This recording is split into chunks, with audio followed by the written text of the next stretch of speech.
pantun. Terima kasih.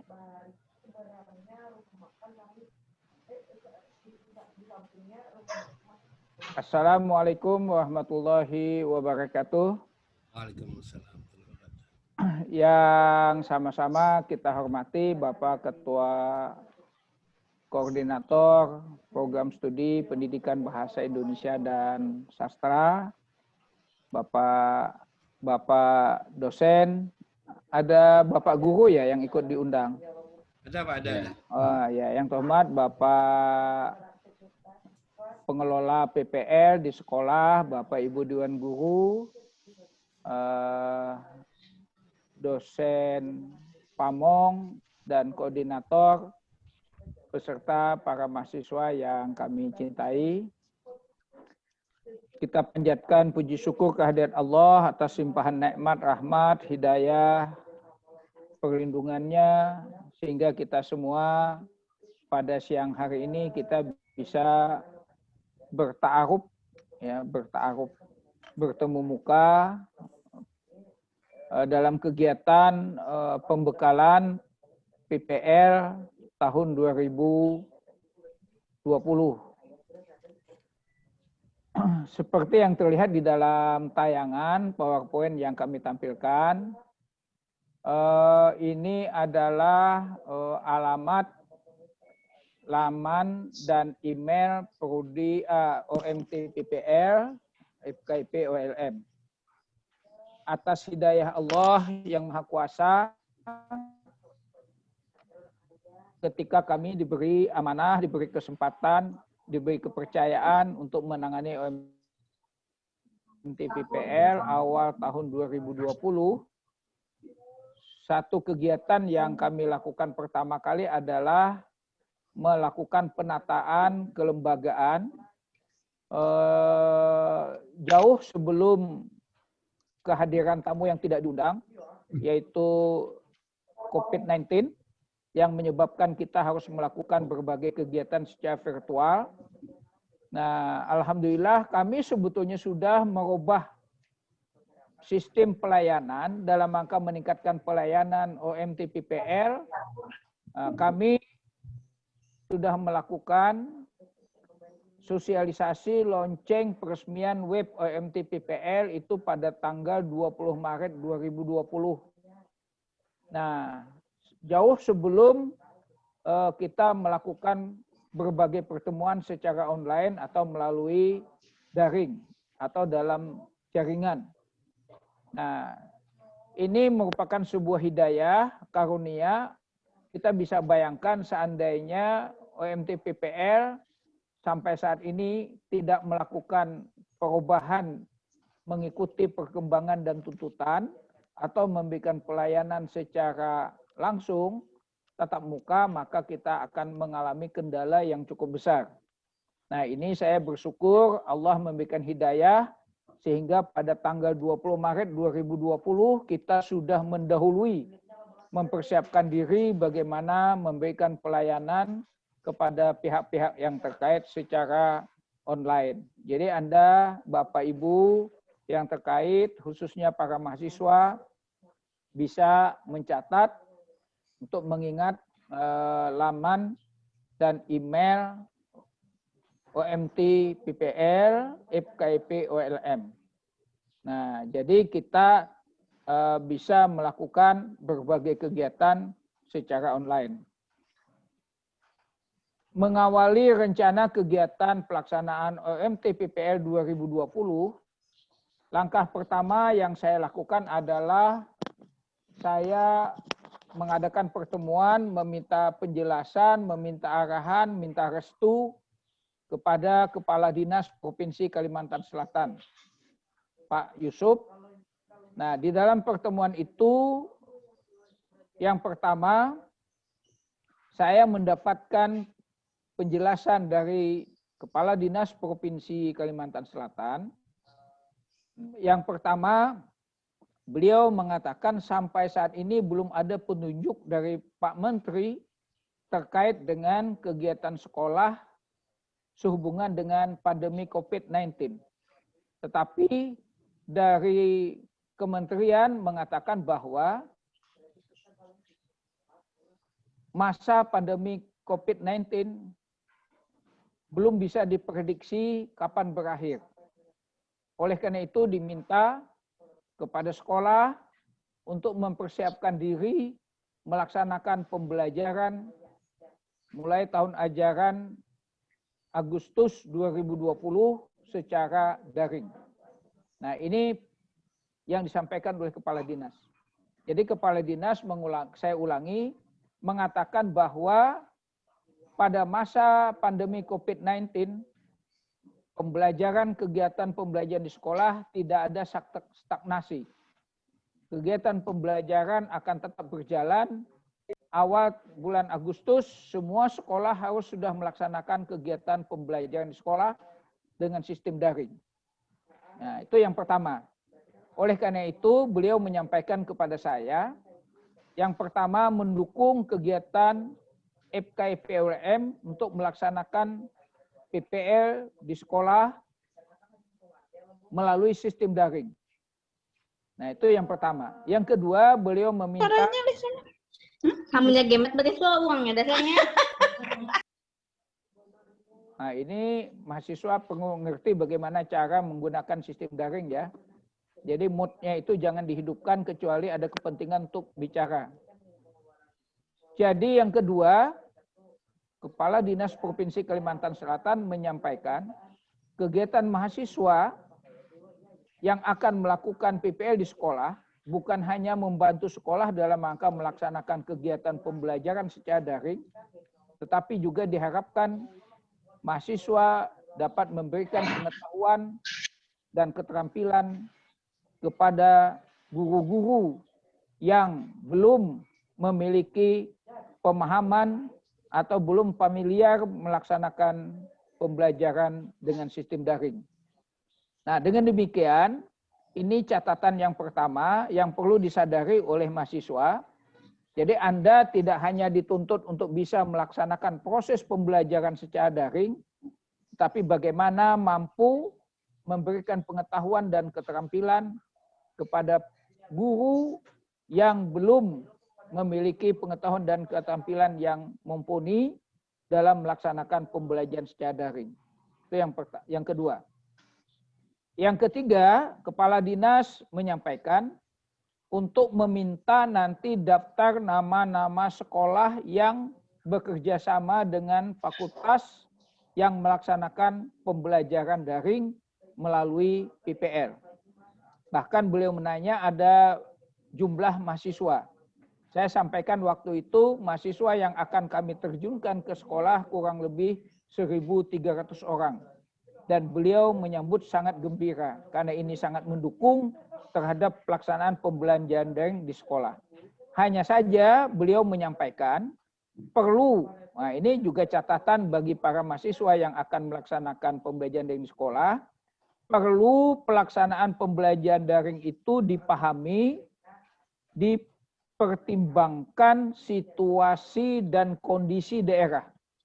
Karena setiap daerah itu memiliki situasi dan kondisi yang berbeda-beda. Jadi mulai dari daerah yang jalur hitam, jalur merah, dan sebagainya. Itu yang pertama. Yang kedua adalah lingkungan siswa. Jadi siswa itu ada yang berada di perkotaan, ada yang berada di pedesaan, ada yang berada di daerah pinggiran sungai, ada yang berada di daerah daratan, yang tentu saja memiliki kemampuan jangkauan internet yang berbeda-beda.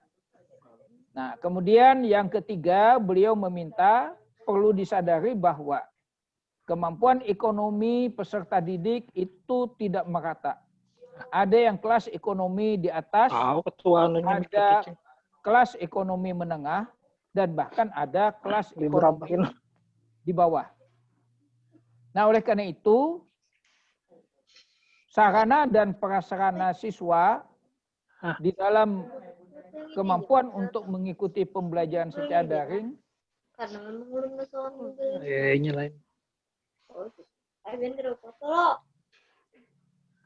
ada deh orang kada ada foto ya. Mohon untuk dimatikan dulu modnya supaya tidak mengganggu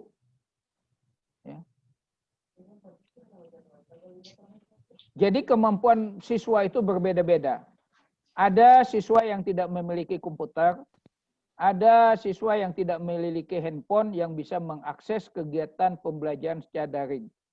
Nah, ini perlu dipahami oleh semua pihak. Jadi baik itu guru pamong, dosen pembimbing, lebih-lebih mahasiswa yang melaksanakan PPL di sekolah. Oleh karena itu, pesan beliau yang keempat adalah pelaksanaan pembelajaran di sekolah tidak mungkin melaksanakan secara penuh kurikulum yang ada.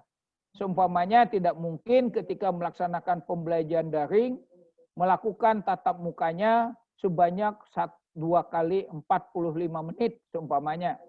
Berarti pembelajarannya itu memakan waktu 1,5 jam. Nah, ini kan juga perlu dipertimbangkan. Oleh karena itu, saya memberikan contoh, ini perlu pembelajaran daring dipilih secara selektif bagaimana supaya pembelajaran daring ini bisa efektif dan efisien. Contohnya, seumpamanya mahasiswa sebelum mengajar, sebelum melaksanakan PPL mungkin beberapa hari sebelumnya sudah mengirimkan bahan yang akan diajarkan. Apakah bahan tersebut dalam bentuk PowerPoint, apakah dalam bentuk penugasan, apakah dalam bentuk video atau gambar yang bisa dipelajari oleh peserta didik sebelumnya. Sehingga ketika melaksanakan pembelajaran daring, hanya dengan cukup memakan waktu 1 kali 45 menit, itu sudah bisa berjalan. Karena peserta didik sudah diberikan bahan sebelum kegiatan proses pembelajaran itu berlangsung. Nah, ini salah satu contoh saja itu. Ya. Oleh karena itu, berdasarkan hasil pertemuan saya dengan Kepala Dinas Provinsi Kalimantan Selatan, saya melaporkan kepada pimpinan fakultas dan akhirnya kami melakukan pertemuan rapat dengan pimpinan fakultas yang dihadiri oleh dekan, wakil dekan 1, 2, dan 3 beserta pimpinan unit Micro Teaching dan PPL. Kami mengambil kesimpulan yang pertama. Yang pertama dalam rangka memberikan hak mahasiswa dan pelayanan kepada mahasiswa atau tidak menghambat percepatan kelulusan mahasiswa, maka tidak menunda pelaksanaan PPL di sekolah. Walaupun ada beberapa saran oleh sekolah atau dosen supaya ditunda. Namun kesepakatan dengan pimpinan fakultas melaksanakan pembelajaran tahun 2020 untuk PPL tetap dilaksanakan. Ini salah satu komitmen. Yang kedua, pelaksanaan PPL dilakukan secara daring. Nah, bagaimana tadi kondisi yang ada di sekolah, itu yang tahu persis adalah guru pamong. Pelaksana PPL di sekolah. Karena karakteristik dan kondisi sekolah itu sangat berbeda-beda. Ada sekolah yang sudah mapan, ada yang setengah mapan, dan ada yang belum mapan. Mulai di tingkat sekolah menengah tingkat atas, sekolah menengah pertama, bahkan sampai pada sekolah dasar. Dengan melihat jumlah mahasiswa yang akan PPL tahun ini, tercatat lebih dari 1.300 orang, maka kita tidak bisa hanya memilih sekolah-sekolah yang sudah mapan. Oleh karena itu, semua sekolah yang sudah bermitra dengan kita dan sudah membuat MOU dan MOA, dan bahkan kita masih meminta ada sekolah-sekolah lain, sekolah-sekolah swasta dan instansi yang bisa kita jadikan mitra dalam pelaksanaan PPL ini, kita tambah karena banyaknya peserta yang akan mengikuti PPL pada tahun 2020 ini. Nah, oleh karena itu, bagaimana teknis, ya saya ulangi, bagaimana teknis pelaksanaan PPL di sekolah, itu kami serahkan sepenuhnya kepada guru pamong. Ya, kepada guru pamong, dosen pembimbing, mahasiswa, dosen, koordinator, dan pihak pelaksana PPL di sekolah untuk menentukan bagaimana teknisnya, polanya pelaksanaan PPL di sekolah itu. Jadi kami tidak menentukan. Nah, bagaimana caranya? Apakah dengan membuat sistem kayak video, pertemuannya kapan, membuat jadwal, dan seterusnya, kami serahkan sepenuhnya kesepakatan bersama pihak-pihak yang terkait dalam pelaksanaan PPL di sekolah. Ini penting. Kemudian yang keempat, sebagaimana dipesankan oleh kepala dinas bahwa kurikulum itu tidak mungkin bisa dilaksanakan secara penuh. Dengan memahami berbagai kondisi, maka salah satu juga keputusan yang diambil oleh fakultas adalah pelaksanaan PPL untuk tahun 2020 ini dalam suasana COVID-19 ini, maka pelaksanaan PPL di sekolah itu hanya sebanyak 4 kali praktek yang sebelumnya biasanya dilakukan 10 kali praktek. Ditambah 2 kali ujian, yaitu ujian tengah semester dan ujian akhir semester. Kita ambil contoh. Ketika mahasiswa praktek 2 kali, maka pertemuan yang keempat atau pertemuan yang kelima itu dilaksanakan OTS. Kemudian pertemuan yang kelima, seumpamanya, itu praktek, pertemuan yang keenam itu OAS. Jadi jumlah kegiatan mahasiswa di sekolah hanya sebanyak 6 kali kegiatan. Saya ulangi, 4 kali praktek, 2 kali ujian. Nah kemudian, bagaimana kalau ada guru yang meminta mahasiswa PPL untuk mengajar di luar jadwal PPL.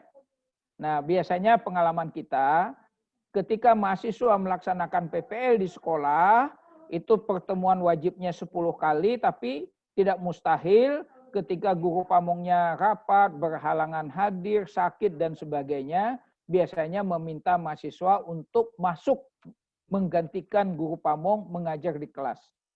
Hal ini kita serahkan kembali kepada pihak-pihak yang terkait. Jadi kegiatan 6 kali pertemuan ini atau 4 kali praktek ini adalah minimal, wajib dilakukan. Sedangkan jika mahasiswa itu diperlukan untuk membantu guru mengajar di sekolah, sistem daring di luar dari kegiatan yang terjadwal, itu tetap kami hargai dan dipersilahkan. Kemudian, kemudian waktu pelaksanaan. Perlu diketahui sampai saat ini mahasiswa masih nanya-nanya, Pak, kami belum tahu di mana kami diletakkan. Nah ini perlu saya sampaikan. Waktu pelaksanaan PPL di sekolah nanti akan dibuka secara resmi oleh dekan FKIP OLM. Nah, kapan pelaksanaannya? Sebetulnya kita kemarin awal-awal bulan, tapi karena kesibukan dan sampai saat hari ini, sampai kemarin ditentukan rencana tanggal 3 akan dibuka.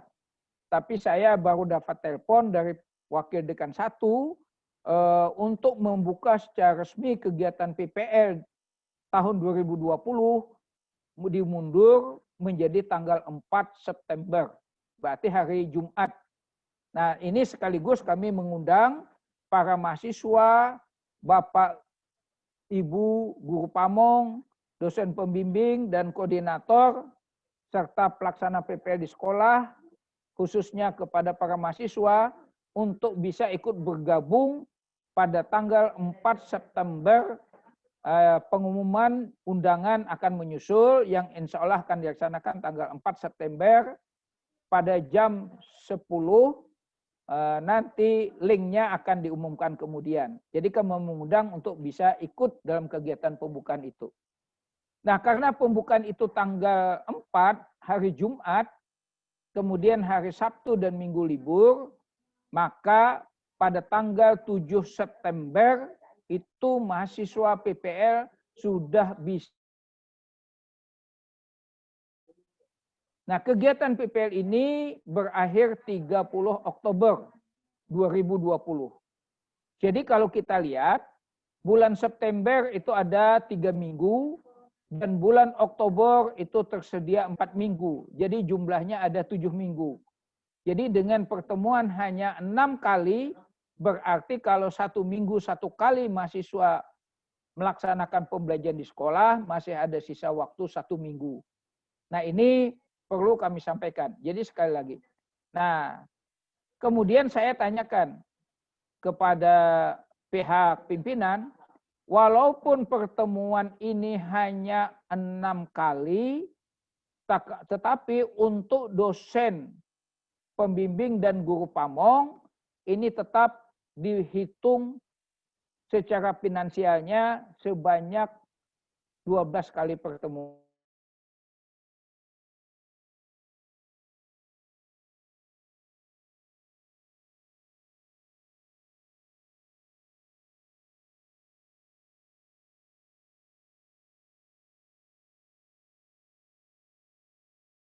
Jumlahnya yang sangat besar, saya belum mendapat.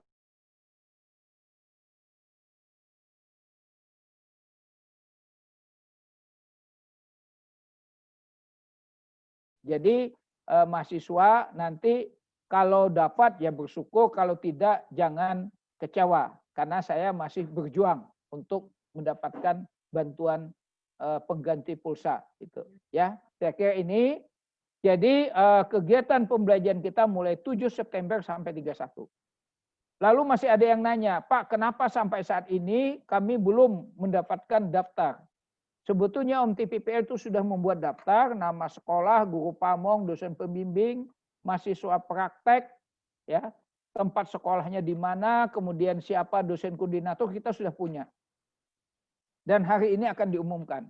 Tapi perlu diketahui, sampai hari ini, sampai tadi pagi, saya masih mendapatkan telepon dan SMS dari Prodi, koordinator Prodinya, untuk meminta tambahan.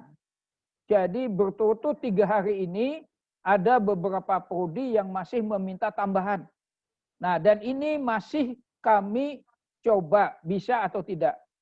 Nah, karena kami mengurusi lebih dari 1.300 mahasiswa, lebih dari 60 sekolah dan instansi yang terkait, lebih 500 dosen dan guru pamong, serta 67 dosen koordinator. Ini yang diurusi oleh program studi PPL.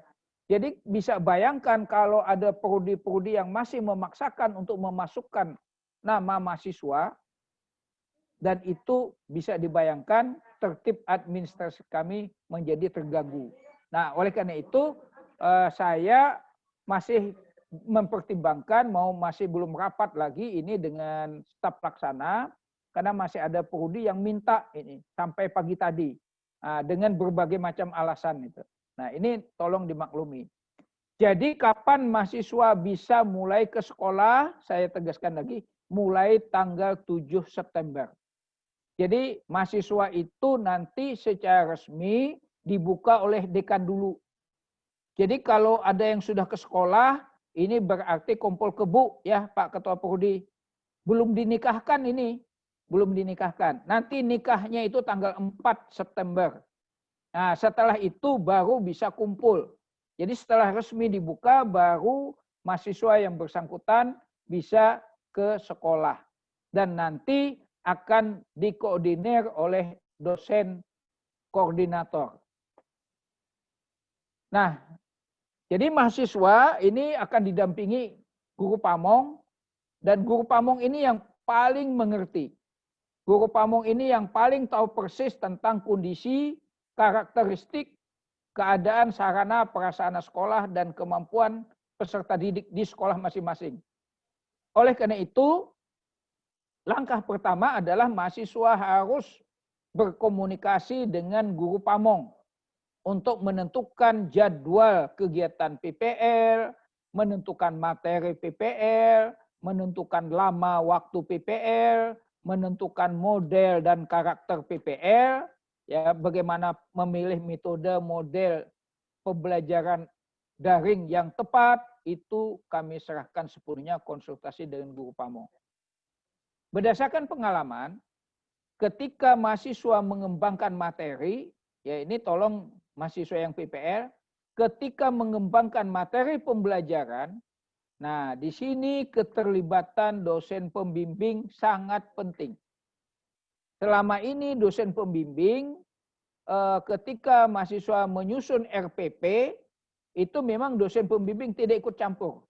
Diserahkan sepenuhnya kepada guru pamong. Tapi ketika mahasiswa mau mengembangkan materi, di sini peranan dosen pembimbing sangat penting, ya, agar jangan sampai materi yang diberikan itu kurang, salah, ya, atau tidak bisa dikembangkan dengan baik. Nah, kemudian yang kedua, selama ini ketika mahasiswa PPL itu kadang-kadang 4 kali terjun ke lapangan sudah dosen pembimbing tidak dikomunikasi. Dosen pembimbing nggak tahu kalau dia membimbing. Nah, oleh karena itu, begitu Anda sudah mendapatkan daftar nama, Anda harus segera menghubungi dosen pembimbing untuk melaporkan diri bahwa Anda ditetapkan dosen pembimbingnya siapa. Nah, kemudian karena ini pertemuannya hanya 4 kali, setiap kali mahasiswa PPL itu selain lapor dengan pamong juga lapor dengan pembimbing. Kemudian yang ketiga juga melingkan kegiatan pembelajaran itu ke dosen pembimbing. Yang selama ini biasanya dosen pembimbing hanya dilibatkan pada saat ujian. Nah, untuk berikutnya, dosen pembimbing harus mengetahui, merestui, dan ikut bisa memonitor kegiatan pembelajaran. Kemudian dosen koordinator. Dosen koordinator di sini ada tugas. Kami sudah kirimkan, sudah buatkan panduannya. Salah satu tugas dosen koordinator yang pertama ini kami sarankan membuat grup. Seumpamanya nanti Ketua Prodi Bahasa Indonesia sekaligus menjadi dosen koordinator. Seumpamanya Pak Dr. Sabahan seumpamanya ditugaskan seumpamanya di SMA 1 seumpamanya. Nah, nanti beliau akan membuat grup WA bukan hanya untuk mahasiswa bahasa, tetapi semua mahasiswa yang PPL di SMA 1 itu berada di bawah naungan, di bawah komando, di bawah monitoring dosen koordinator di sekolah masing-masing. Jadi WA-nya itu nanti satu grup. Nah, sehingga ini untuk memudahkan komunikasi, informasi sesama mahasiswa yang PPL di sekolah yang bersangkutan dengan dosen pamong, dosen pembimbing, guru pamong, dan dosen koordinator. Ya, ini tugas dosen koordinator. Nanti begitu selesai kegiatan PPL, silahkan WA ini untuk dihapus atau dibubarkan. Karena kebanyakan WA nanti. Kemudian yang kedua, dosen koordinator tugasnya adalah memediasi. Kalau dulu ada dosen pengantar, sekarang kita ganti menjadi dosen koordinator. Kalau dulu dosen pengantar hanya tugasnya mengantar, itu pun tidak diantar, itu kan? Tidak ada tanggung jawab moral. Kalau sekarang dosen koordinator tugasnya adalah selain menyerahkan kepada sekolah sejumlah mahasiswa yang akan PPL di sekolah yang tersebut, juga melakukan pengamatan secara berkala. Jadi melakukan monitoring, kekuatan-kekuatan apa yang bisa terus dikembangkan, kelemahannya apa, untuk ke depan bisa kita minimalisir, sehingga pembelajaran atau kegiatan PPL di sekolah untuk tahun-tahun akan datang itu bisa lebih baik. Nah, jadi tugas dosen koordinator itu juga melakukan diskusi, ya, pengamatan, dan pada akhirnya dosen koordinator itu membuat laporan singkat. Bagaimana pelaksanaan PPL di sekolah yang sudah ditentukan yang menjadi bagian di mana dosen koordinator itu ditempatkan. Nah, saya kira ini ya. Nah, juga dosen koordinator ini penting saya sampaikan nanti perlu saya ulangi bahwa terkait dengan finansial. Nah, ini sampai saat ini saya juga ketika pertama kali diberi amanah saya bicarakan finansial. Ternyata finansial ini sudah ada SBU. Jadi jujur saja honor dosen pamung dengan guru pembimbing termasuk nanti honor koordinator itu sudah ada SBU-nya. Jadi kalau dibandingkan dengan honor dosen pamung yang diberikan oleh perguruan tinggi swasta seumpamanya STIKIP PGRI atau UNISKA atau Upaya itu kadang-kadang lebih besar daripada yang diberikan oleh FKIP. Kalau mereka itu tanggung jawabnya kan hanya langsung pada yayasan. Kalau kita keuangan diatur dalam SBU. Jadi kita Rp1 pun tidak bisa melebihi atau mengurangi. Gitu. Ya. Nah, oleh karena itu ini juga penting dipahami oleh dosen koordinator. Ya. Jadi ketika honor makanya saya minta ada rekening. Nah, karena honor ini juga kemarin terlambat, ya begitu kita usul kalau dia tidak cair ya kita terpaksa menunggu. Nah, ini kelemahan yang ada pada kita. Jadi semula saya menginginkan ada namanya dosen observer. Tetapi setelah saya pelajari di SBU tidak ditemukan ada dosen observer. Yang ditemukan ada koordinator PPL. Gitu. Nah, oleh karena itu saya beri namalah dosen koordinator. Gitu. Dengan meningkatnya peran, fungsi, dan tugas dosen koordinator, nah, kalau saya lihat di dalam SBU memang ya lebih besar ya finansialnya ketimbang hanya dosen pengantar. Nah, jadi ini juga kalau saya lihat tuh lumayan lah sesuai dengan tugas peran dosen koordinator. Gitu. Nah, kemudian yang ketiga yang menjadi dasar pelaksanaan PPL itu adalah buku panduan PPL daring OMT PPL tahun 2020. Kami sudah membuatkan buku panduan, ya.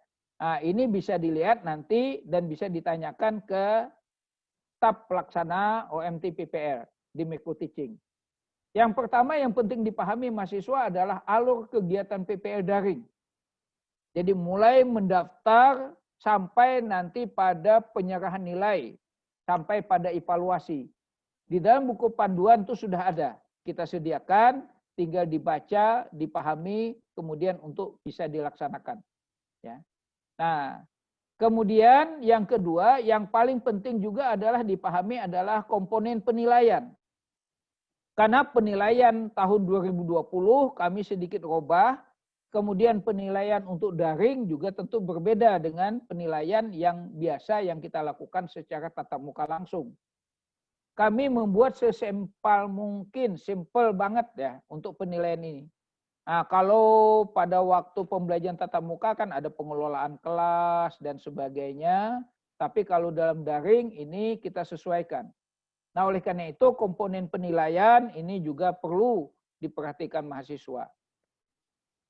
Kemudian terkait dengan komponen penilaian, ini untuk PPL 2020, ini ada komponen penilaian itu meliputi 5 komponen. Yang pertama penilaiannya adalah perencanaan pelaksanaan pembelajaran atau yang disebut dengan RPP. Ini udah biasalah. RPP itu kan kita ada format penilaian, seumpamanya kejelasan membuat tujuan, kemudian kesesuaian, metode pembelajaran dan sebagainya lah itu. Nah, kemudian yang kedua, kegiatan pembelajaran. Ini penilaian yang kedua biasanya ini yang disebut dengan ujian. Jadi pelaksanaan ujian itu kegiatan pembelajaran itu dinilai. Nah, tetapi nanti juga selain ketika ujian pada saat yang 4 kali pertemuan itu juga dinilai. Jadi bagaimana mahasiswa melakukan kegiatan pembelajaran. Tentu salah satu penilaiannya sebenarnya contoh adalah media pembelajaran daring yang digunakan itu apa. Nah, karena banyak tadi, bisa Anda gunakan tadi membuat penugasan, memutarkan video gitu ya. Mungkin ada tugas-tugas lain yang bisa di-download itu untuk menjadi bahan. Nah, itu. Jadi saya kira ini poin 2. Sekarang poin 3 dan 4. Ada yang bertanya, Pak, bagaimana menilai kompetensi kepribadian dan bagaimana menilai kompetensi sosial? Tolong dibuka di buku panduan. Di buku panduan itu sudah ada kolom-kolom yang harus diisi oleh guru pamong dan dosen pembimbing. Tetapi ini penting untuk diketahui mahasiswa. Karena itulah nanti dasar guru pamong dan dosen pembimbing untuk menilai mahasiswa. Sehingga akan muncul nilai. Nah, jadi penting diketahui itu. Nah, cuma perlu saya sampaikan, kompetensi kepribadian dan kompetensi sosial ini antara lain contohnya, bagaimana mahasiswa itu etika dalam berkomunikasi. Nah, seumpamanya ketika membuka komunikasi, membuka laptopnya, melakukan komunikasi dengan guru pamong, mahasiswa pakai kaos oblong. Nah, ini kan etikanya kurang pas itu. Ya. Jadi tolong mahasiswa ketika berkomunikasi, kemudian bagaimana cara mengirim SMS, bagaimana cara berbicara dengan dosen pembimbing, dengan guru pamong. Ini menjadi penilaian guru pamong dan dosen pembimbing. Ya. Pak, saya mau konsultasi Pak. Wah, itu kan kurang pas itu. Biasanya yang tepat itu, Pak, apakah saya bisa mengganggu sebentar karena ada yang mau dikonsultasikan. Tunggu jawabannya SMS. Bukan nyelonong langsung telepon. Nah, ini salah satu contoh. Contoh kedua, ketika kita mau mengadakan kerjasama dengan sekolah, ya, ada sekolah yang menolak prodi tertentu untuk ditempatkan di sekolah itu. Oh, ini bahaya ini. Prihatin kita. Saya telusuri, ternyata pada saat PPL itu mahasiswa tidak beretika menurut keterangan sekolah. Tidak beretika sehingga terjadi komunikasi yang kurang bagus dengan pihak guru pamong. Nah, kemudian mahasiswa ini mungkin membela diri lapor dengan ketua prodi. Yang payahnya ketua prodinya membela mahasiswa. Sehingga konflik ini naik menjadi konflik antara sekolah dengan prodi. Nah, ini kita tidak akan harapkan ini. Mudahan ini tidak terjadi lagi. Tetapi prodi yang bersangkutan, prodi X itu sampai saat ini oleh sekolah yang bersangkutan ditolak untuk ditempatkan mahasiswa PPR. Masih untung hanya prodi yang bersangkutan. Mereka tidak menolak secara keseluruhan itu. Nah, oleh karena itu, harapan saya kepada mahasiswa PPR dan kepada Bapak Ibu dosen koordinator, ini untuk bisa kita bagaimana membina, menjaga komunikasi ini. Apalagi ini prodi bahasa. Nah, bagaimana cara berbahasa, etikanya bagaimana. Sehingga komunikasi kita ini menghasilkan kesan yang positif. Sehingga akan membawa citra lembaga kita, citra prodi, citra fakultas, itu di mata sekolah, di mata guru-guru, ya itu bisa berjalan dengan baik. Walaupun sebagian guru pamong itu adalah alumni prodi yang bersangkutan. Tetapi kan beliau-beliau itu posisinya sudah menjadi guru. Kadang-kadang di situ salahnya. Karena ini merasa alumni, lalu ada intervensi ketua prodi. Seenaknya saja itu. Masa guru pamong ini dimarahi oleh ketua prodi kan sudah tidak tepat itu. Walaupun itu adalah alumninya. Saya kira ini kita perlu menjaga saling menghormati satu sama lain. Ya, saya kira ini Pak Ketua Prodi mungkin beberapa bekal yang saya sampaikan. Ya, saya kira saya berikan kesempatan nanti kalau ada hal-hal yang kurang itu bisa diklarifikasi, didiskusikan kembali. Ya, jadi terima kasih dari saya atas perhatian. kesempatan yang diberikan. Mohon maaf jika ada hal-hal yang tidak berkenan. Untuk sementara saya cukupkan sekian saja. Alhamdulillah. Assalamualaikum warahmatullahi wabarakatuh. Waalaikumsalam warahmatullahi wabarakatuh. Pak, kami minta kesempatan untuk tanya jawab, Pak. Mungkin Siap. ada yang ingin bertanya. Boleh, Silakan. Siapa yang mau bertanya? Jumadi. Ya, Pak Jumadi. Silakan, Pak. Baik, terima kasih. Assalamualaikum warahmatullahi wabarakatuh. Waalaikumsalam. Makasih Pak Dr. Hartani. Ya, Prof. Daring ini kan sangat bergantung kepada infrastruktur ya. Terutama jaringan. Juga tergantung kepada skill bagaimana memanfaatkan teknologi nirkabel ini. Terkait dengan jaringan itu sudah clear Pak ya. Jadi siapa penyedianya, seperti apa gitu. Karena ini melibatkan pihak sekolah juga. Mudah-mudahan ini sudah clear sehingga nanti bisa berjalan dengan lancar begitu ya. Karena kalau tidak nanti ya pasti banyak hambatan. Itu satu. Lalu yang kedua, mahasiswa tentu perlu dilatih itu, diberitahu aspek-aspek yang dinilai itu apa. Kan pengelolaan kelas tadi tidak ya. Apakah cukup dalam membuka pelajaran, menjelaskan, menutup, apa itu saja gitu ya. Karena memahamkan kepada anak yang tidak mudah di dalam situasi daring ini. Apa juga tampilan dia memanfaatkan video ya dan sebagainya itu juga menjadi bagian dari penilaian. Saya belum baca sih panduannya. Terima kasih Pak. Assalamualaikum warahmatullahi wabarakatuh. Terima kasih Prof. Gimana, langsung atau kita langsung saja Pak supaya tidak. Ya baik. Terima kasih Pak Jumadi, Prof.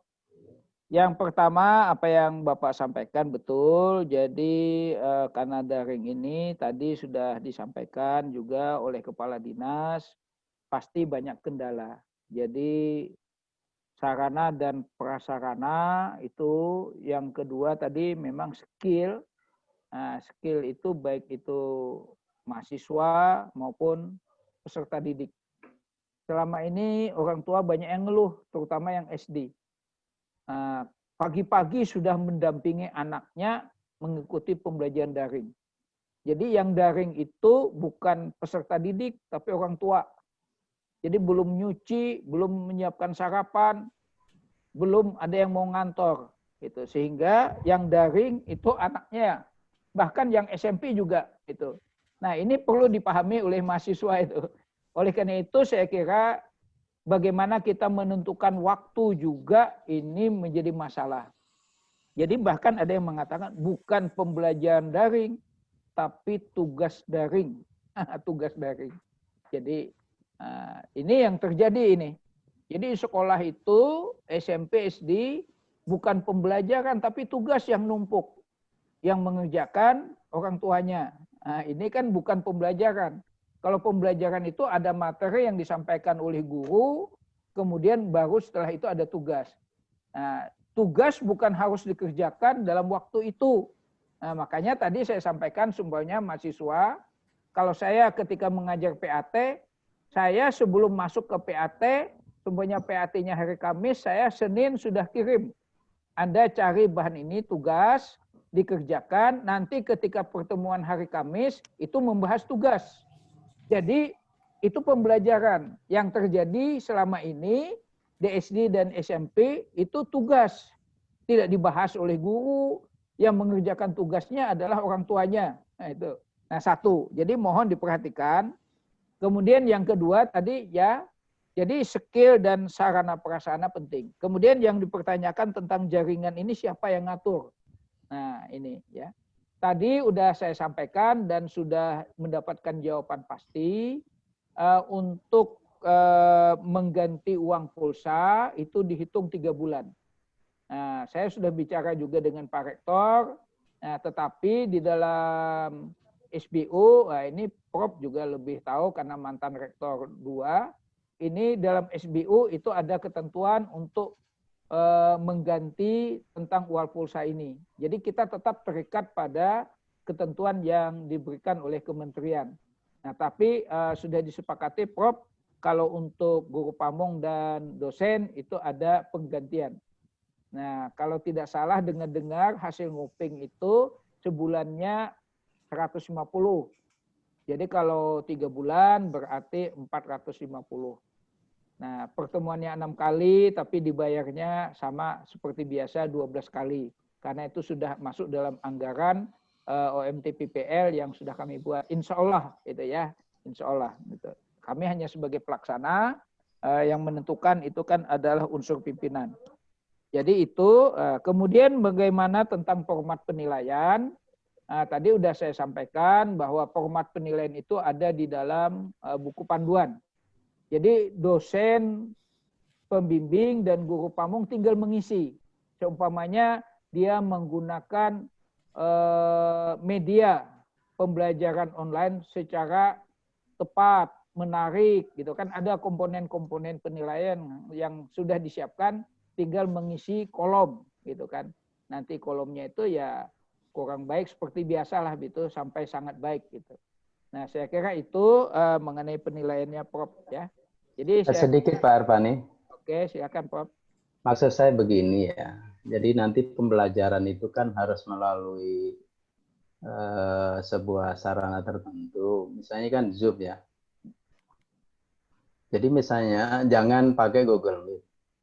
Karena jelas tidak bagus nanti di dalam proses.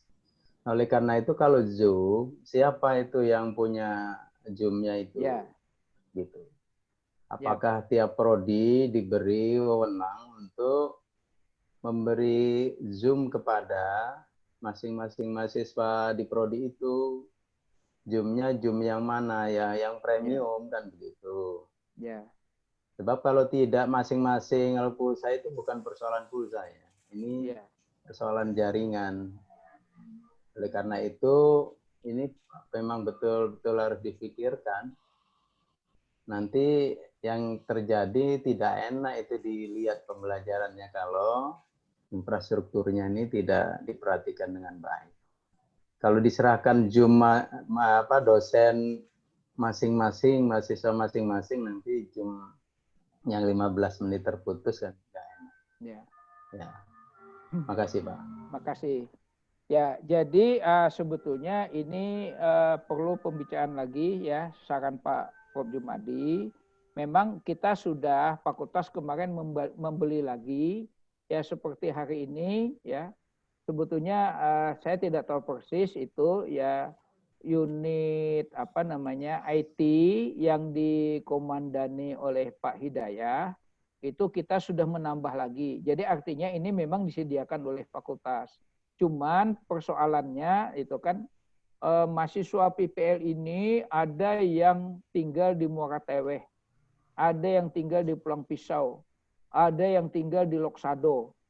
Wah, mereka ini jauh-jauh, oleh karena itu pada saat mereka mendaftar, saya juga membuat data, mereka ini berada di mana, kemudian jaringan yang mereka gunakan ini apa. Nah, oleh karena itu kemarin kita menyarankan bagi mahasiswa yang tidak bisa memastikan bisa terlaksananya Zoom ini, mereka harus mencari lokasi. Itu juga penting. Nah, walaupun tadi siapa yang punya Zoom ini, siapa yang memfasilitasi. Nah, untuk sementara ini ditanggung oleh fakultas. Hanya persoalannya hari ini saja kita mengadakan kegiatan virtual ini masih pagi tadi itu Prudibika harus keluar dari punya fakultas. Karena fakultas sedang mengadakan pertemuan seminar internasional. Nah, jadi ini juga perlu nanti akan saya sampaikan kembali kepada fakultas.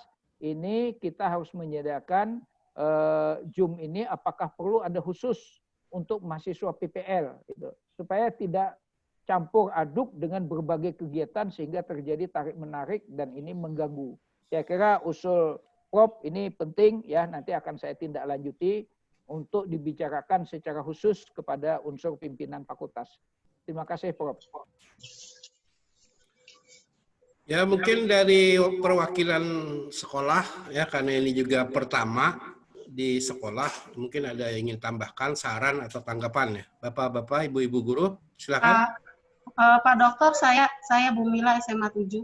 Ya, Bu Smila, ya SMA 7, silakan. Mohon izin Prof. Jom. Ya, Bu, silakan, Bu. Pak Harpani, saya mau tanya, sehubungan dengan penilaian, di dokumen penilaian yang disiapkan, yang dibagi dari pihak jurusan Bahasa Indonesia, itu kan ada 5 komponen yang dinilai. Yang pertama itu RPP, kemudian yang kedua adalah kegiatan pembelajarannya, yang ketiga adalah kompetensi kepribadian, yang keempat kompetensi sosial, dan yang kelima adalah laporan PPL. Jadi kan ada 5 komponen itu. Nah, untuk RPP oke lah Pak ya, penilaiannya mungkin sudah seperti biasa, kan gampang karena itu tertulis. Kemudian kegiatan pembelajaran, mungkin aktivitas mereka kalau di sekolah kami, mungkin di kelas maya yang sudah kami siapkan, mungkin bisa kami deteksi. Sekarang yang jadi pertanyaan saya adalah ketika kita akan melakukan penilaian pada kompetensi kepribadian dan sosial. Karena di situ kan ada aspek-aspek yang harus dinilai. Nah, misal nih kompetensi kepribadian, di situ kan ada misalnya bagaimana sih cara kita menilai anak itu bertutur, kemudian berinteraksi dengan orang lain, bersikap dan sebagainya. Sementara mereka kan tidak bertemu secara sosial, secara interaksi langsung dengan kita sebagai gurunya dan juga dengan siswanya sendiri. Kemudian kompetensi sosialnya juga bagaimana aspek penilaiannya, karena kan semua kan punya komponen-komponen sendiri yang harus standar dan harus sesuai dengan aturan yang ditetapkan oleh 4 kompetensi dasar yang dikuasai oleh seorang guru. Nah, kira-kira Pak dari pihak UNLAM untuk mengantisipasi itu kira-kira di POM penilaiannya seperti apa? Jadi kami mohon pencerahannya. Oke, terima kasih Bu Mila ya, SMA 7, terima kasih. SMA 7 ini merupakan sebuah sekolah yang terbanyak untuk memberikan fasilitas kepada mahasiswa bisa melaksanakan PPL di SMA Negeri 7. Terima kasih. Terbanyak Ibu ya. Kalau tidak salah ada 50 bisa. Oke. Makasih. Ya. Oke, terima kasih banyak itu atas partisipasi dan kerjasamanya. Kami apresiasi. Sama-sama Pak. Ya, kemudian yang kedua, tadi sudah saya sampaikan ya, karena kita ingin menilai mahasiswa itu dari segi kompetensi kepribadiannya. Nah, supaya ini tadi saya katakan tidak terulang ada kasus-kasus di mana karena kompetensi kepribadian ini tidak diperhatikan sehingga ada etika yang tidak diperhatikan. Nah, bagaimana menilainya? Saya kira memang subjektif ya. Tapi guru pamong dan pembimbing bisa merasakan bagaimana komunikasi mahasiswa praktek ini dengan guru pamong. Nah, seumpamanya Tia Nur Safitri. Wah, Tia. Nah, bagaimana nih Tia ini menjalin komunikasinya ke sekolah? Nah, apakah dia beretika, menyenangkan, menggunakan bahasa, menggunakan waktu yang tepat itu, malam-malam telepon tanpa izin, WA, kemudian kalimatnya ada perintah, sebagainya kan begitu. Sering mahasiswa tuh, Pak, Bapak sekarang ada di mana? Kami mau konsultasi. Wah, itu kan bahasa-bahasa itu bagian dari alat ukur kita untuk menilai itu. Nah, jadi ini hanya kita pingin ketika mahasiswa membaca itu, mahasiswa bisa membuat suasana komunikasi yang baik, yang menyenangkan. Saya kira memang begitu. Jadi kita secara full tadi tidak bisa melakukan ya karena kita pertemuannya juga hanya menggunakan daring.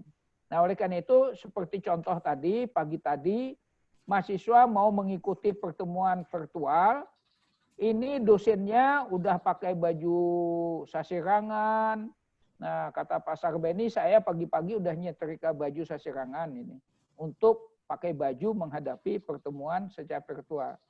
Taunya mahasiswanya pertemuannya pakai baju kaos oblong seumpamanya. Ini kan kurang pas ini. Ini pertemuan resmi. Oleh karena itu ini perlu baik etika berpakaian, etika berkomunikasi, kemudian etika menggunakan kapan waktu komunikasi yang tepat. Saya kira ini ya. Begitu ya, saya kira Ibu Mila itu antara lain itu. Ya. Terima kasih. Iya, ada dari sekolah lain? Pak Ripani, Pak Ali Wardani,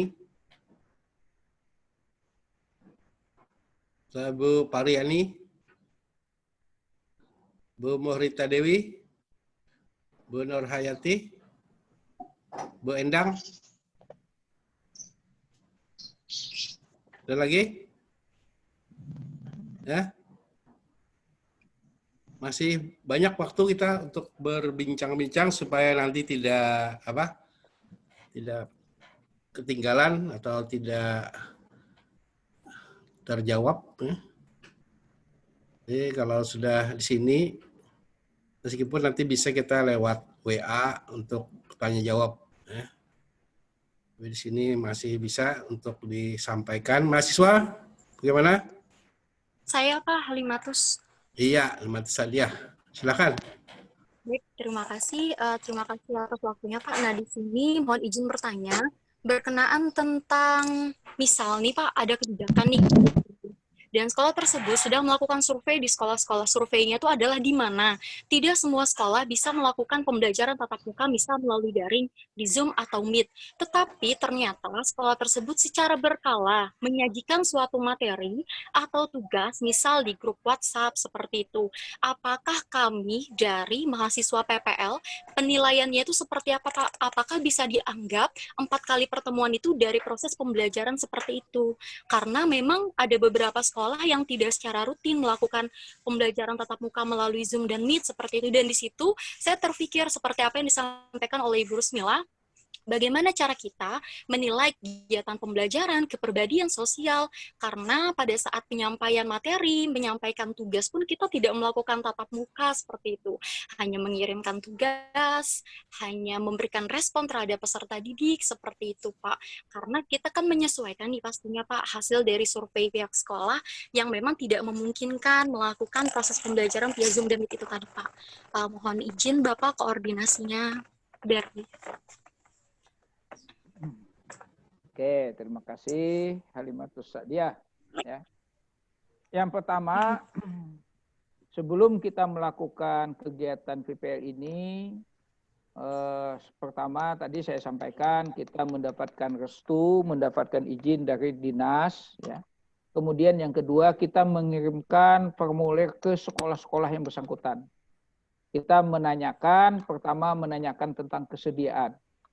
Kemudian yang kedua kita menanyakan tentang kesiapan melaksanakan pembelajaran daring. Nah, memang ada sekolah yang menyatakan tidak siap untuk melaksanakan pembelajaran daring.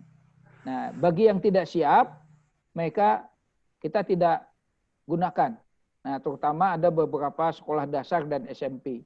Nah, itu sehingga kita tahun ini kita menambah, itu ada sekolah, seumpamanya salah satunya itu ada sekolah GIPS, itu untuk menambah kekurangan. Nah ini upaya kita. Jadi sekolah-sekolah yang bermitra dengan kita, itu sudah menyatakan kesiapan untuk melaksanakan pembelajaran daring. Seperti halnya ketika mahasiswa mendaftar, sudah menyatakan kesiapan untuk melaksanakan pembelajaran dengan sistem daring. Jadi tidak ada alasan lagi itu, ya. Jadi kita kegiatan ini karena mau tidak mau pembelajarannya harus daring. Nah, itu satu. Kemudian di dalam pedoman itu kita tidak ada pembelajarannya itu dengan sistem peer teaching. Kalau peer teaching kembali seperti hanya micro teaching, gitu kan. Nah, itu ya.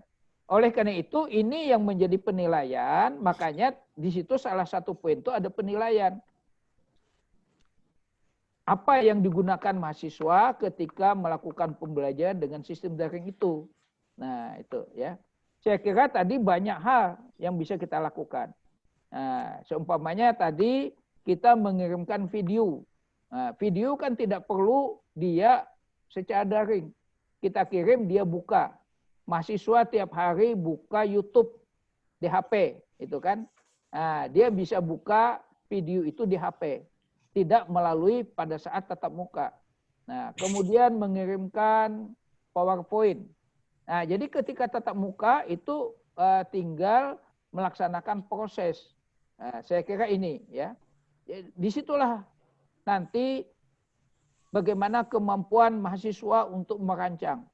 Nah, di sini tadi saya katakan sekali lagi, disinilah peranan komunikasi antara mahasiswa PPL dengan guru pamong dan dosen pembimbing.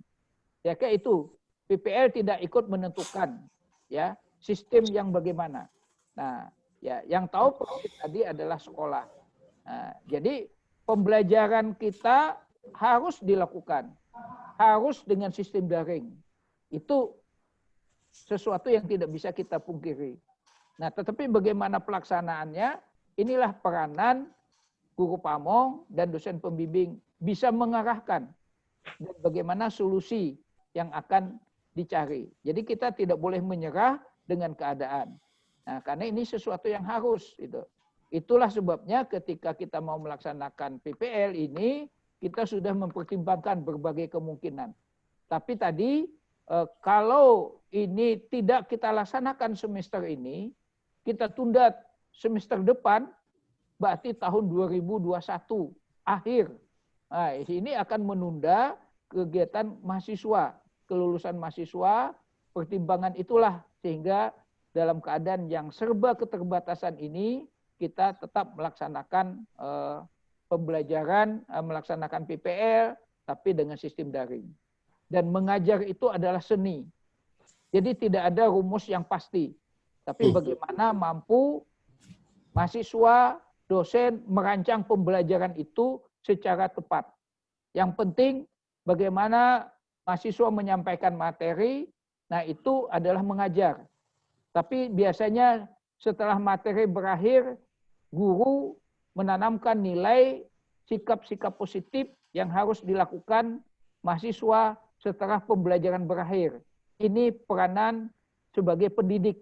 Jadi sekali lagi sistem daring ini kalau hanya sebagai pengajar itu bisa diganti dengan teknologi.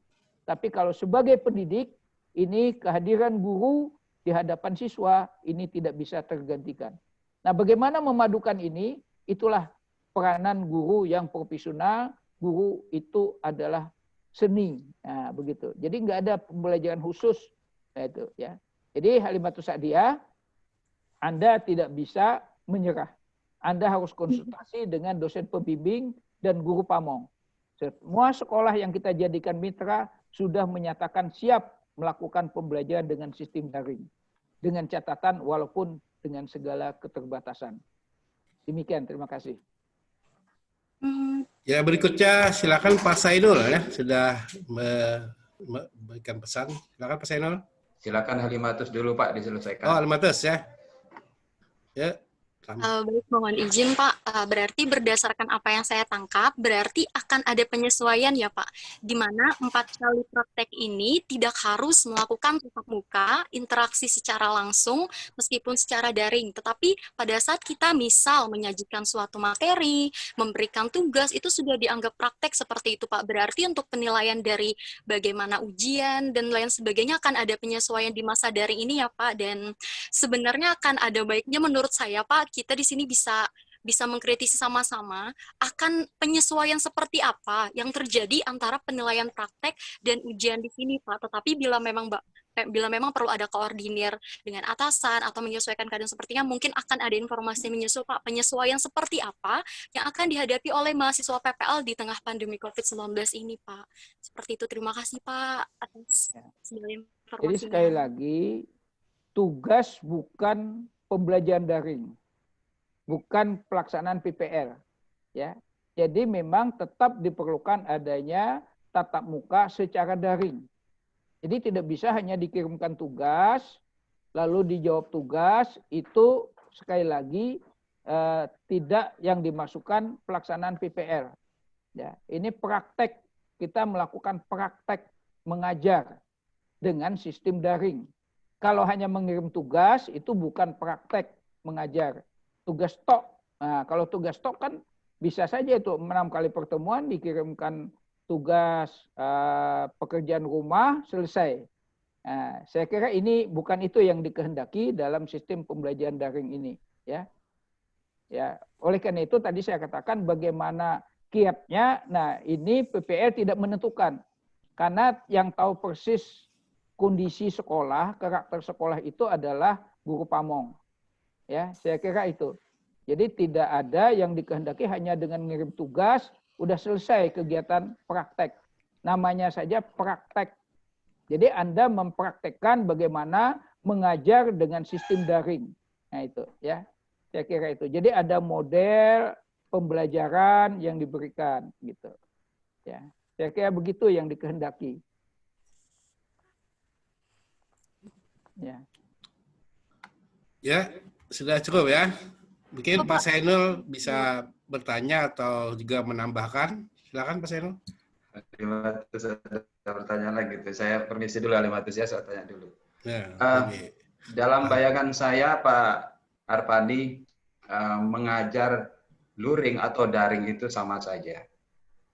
Prinsipnya sama, yaitu mengelola kelas. Cuma kalau di kelas luring kita mengelola kelas tatap muka, sementara daring mengelola kelas dengan tidak tatap muka. Prinsipnya sama, mempersiapkan, mengajarkan, memberikan instruksi, kemudian memberikan umpan balik, lalu terakhir adalah menghasilkan output atau luaran dari sebuah pembelajaran. Nah, persoalannya apakah, ini melanjutkan pertanyaan Bu Rusmila seperti tadi, apakah format penilaian, saya belum membaca panduannya, apakah format penilaian pembelajaran luring ini sama? Tidak mungkin sama karena aktivitasnya berbeda. Satu berteknologi, tidak tatap muka, sementara kalau luring, semua interaksi penggunaan bahasa itu terlihat. Nah, bagaimana kira-kira formatnya Pak? Apakah format penilaiannya itu sudah diadaptasi untuk, sekarang misalnya ya RPP saja, RPP luring itu harus diadaptasi menjadi RPP daring. Nah, dalam bayangan saya, seharusnya penilaian PPL daring juga penilaiannya diadaptasi. Sekian Pak pertanyaan saya, terima kasih.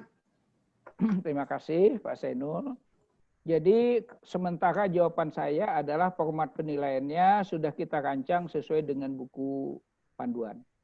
Nah, oleh karena itu kita sudah menawarkan kepada prodi-prodi yang khusus itu kemarin untuk mengirimkan format penilaian yang sesuai dengan kekhususan. Tapi bagi yang umum kita mencoba mensederhanakan. Nah, oleh karena itu saya kira kami dari pihak OMT PPL ini tidak menutup kemungkinan kalau format yang kami buat itu perlu dilakukan perbaikan karena itu kan nanti berakhir pada kegiatan akhir kegiatan.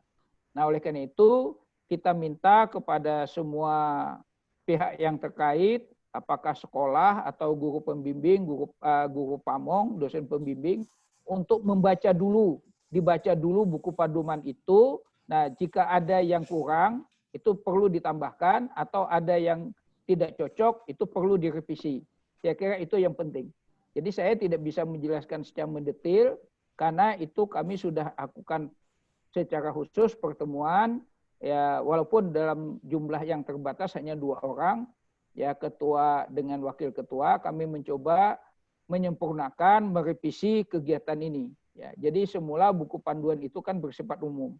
Tapi ketika datang tamu corona, ini kami begitu diinstruksikan harus pembelajaran daring, kami segera melakukan revisi terhadap buku panduan itu.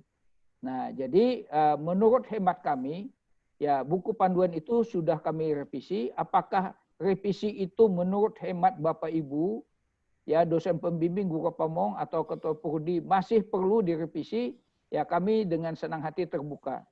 Karena pada saat itu saya sudah mengajukan permintaan kepada pimpinan fakultas untuk melakukan benchmarking kepada beberapa perguruan tinggi yang sudah melaksanakan PPL ini dengan matang. Tapi dengan ada kondisi ini akhirnya pertemuan itu tidak bisa dilaksanakan. Dan kami kemarin juga ingin melaksanakan kegiatan panel diskusi kegiatan PPL ini. Namun waktu yang terbatas sehingga ini juga belum bisa dilaksanakan. Jadi saya tidak mengatakan buku panduan format penilaian yang sudah kami sampaikan itu yang paling benar dan tepat. Ya, kami tidak bisa, tetapi kepada Bapak Ibu silakan tolong dibaca dulu baru kita diskusikan. Saya kira itu. Jadi susah kalau belum dibaca ya saya susah untuk membayangkan, menjelaskan. Terima kasih. Iya, kembali kasih, bagus sekali ya. Kalau tidak ada, saya juga ingin memberi tambahan ya, khusus untuk mahasiswa, Pak. Itu bagaimanapun ini ya diusahakan mahasiswa harus punya laptop ya. Kalau ponsel atau gawai saya meragukan ya, terutama untuk menyajikan materi misalnya kan akan sulit ya, dan tidak bisa misalnya memandang semua siswa dengan baik ya. Kalau laptop itu sudah, kalau ini kan jatah laptop ini monitornya sampai 30 ya atau 25 bisa ini ya. Nah, kalau ponsel itu tidak bisa semuanya ya. Tidak tahu kalau siswanya mungkin berbaring atau bagaimana ya. Kemudian ya laptop tadi ya kalau tidak punya ya minimal menyewa misalkan, atau tidak bisa meminjam menyewa ya. Kemudian kuota disiapkan harus cukup ya. Dan sinyal ini kaitannya dengan kartu. Kartu yang paling bagus ya selama ini kan di Banjarmasin kalau ada Telkomsel. Kalau saya pasang IndiHome ya, IndiHome itu kemarin mati listrik ya, listrik mati juga. Kota tidak siap, terpaksa ke kampus. Ya alhamdulillah kampus tidak mati listriknya. Nah, jadi juga harus diperhatikan jadwal listrik. Siapa tahu ada kan jadwal listrik mati. Jadi harus dihindari itu. Kalau perlu kalau mati ya kita kuburkan saja PLN-nya itu. Dan materi harus sudah disiapkan kata Pak Harapadi tadi ya. Kalau tidak siap diserahkan juga saat itu betul-betul. Artinya mau video, materi yang tertulis atau PowerPoint ya atau Word biasa. Kemudian juga sebaiknya dilatih ya. Dilatih sendiri ya, kalau perlu ada teman nilai ya, bagaimana saya mengajar ya, kalau perlu direkam. Nah kalau langsung ini karena belum berpengalaman akan sulit ya. Dan ini karena prodi bahasa Indonesia wajib berbahasa Indonesia jangan bahasa gaul. Saya sedih ya, tidak ada bahasa gaul kalau mengajar bahasa Indonesia gitu ya. Nah itu jadi harus betul-betul disiapkan. Itu Pak Farpani. Mungkin ada lagi yang lain, silakan. Terima kasih Pak Soban. Jadi begini, makanya memang ada surat edaran Pak Rektor bahwa mahasiswa itu stay di daerah. Nah, tetapi kalau contoh untuk prodi PKN, kami sudah meminta karena prodi PKN itu yang akan berpraktik itu ada 47. Nah, kami minta itu supaya mereka kalau tidak bisa memastikan jaringan, mereka ke Banjarmasin. Dan kami sudah menyiapkan lab prodi PKN sebagai tempat untuk mereka melakukan pembelajaran daring. Karena pengalaman kita ketika mengajar PAT, mahasiswa mencari daringan itu sampai ke belakang rumah, sehingga diganggu oleh sedang asik mengajar ada tengkorak ayam, bunyi kelotok, ya kan bunyi sepeda motor. Ini juga menjadi sebuah penilaian. Oleh karena itu sekali lagi kepada mahasiswa, karena Anda sudah menyatakan diri siap untuk melaksanakan pembelajaran daring, seperti contoh saya dengar di prodi lain juga, Kaprodinya menanyakan ini, karena data ada, data kami kirim itu, Anda siap nggak pembelajarannya sistem daring? Nah, kalau Anda tidak siap, ya mungkin tidak ikut PPL.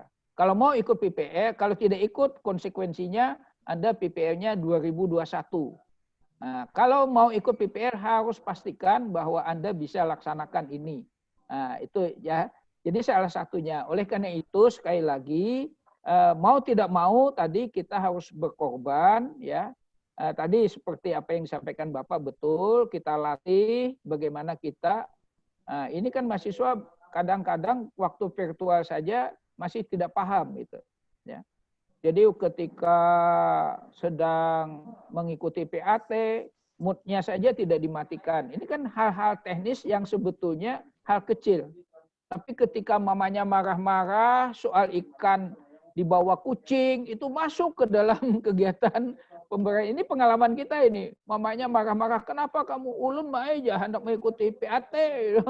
Berdebat dengan mama juga masuk ke dalam pembelajaran daring gitu kan. Nah, jadi saya kira ini mahasiswa betul harus menyiapkan diri, sarana, prasarana. Nah, tadi yang disampaikan oleh Prof. Jumadi, skill-nya juga harus itu. Nah, tapi bukan hanya skill, tapi etika. Nah, etika. Jadi ini juga etika. Nah, ketika mengikuti kuliah PAT itu hanya suaranya yang dipasang, gambarnya hilang. Nah, kalau saya biasanya langsung dicek itu, panggil satu-satu. Orangnya nggak ada. Jadi HP-nya dimatikan, orangnya tidur gitu kan. Baru dipanggil lari-lari pakai celana pendek gitu kan. Jadi dia secara mental saja belum siap gitu. Jadi oleh karena itu mahasiswa yang PPL ini saya kira baik secara mental maupun secara fisik ya skill-nya harus disiapkan. Jadi melaksanakan PPL ya pakai baju putih, pakai jaket alma mater, itu kan saya kira ini penting gitu ya. Nah, itu. Saya kira itu apa yang disampaikan oleh Kak Prudinya. Sekali lagi, siapkan skillnya, siapkan mentalnya, siapkan fisiknya, siapkan etikanya juga. Jadi harus itu ya. Karena ini adalah kegiatan formal itu. Nah, itu harapan saya. Terima kasih, Pak.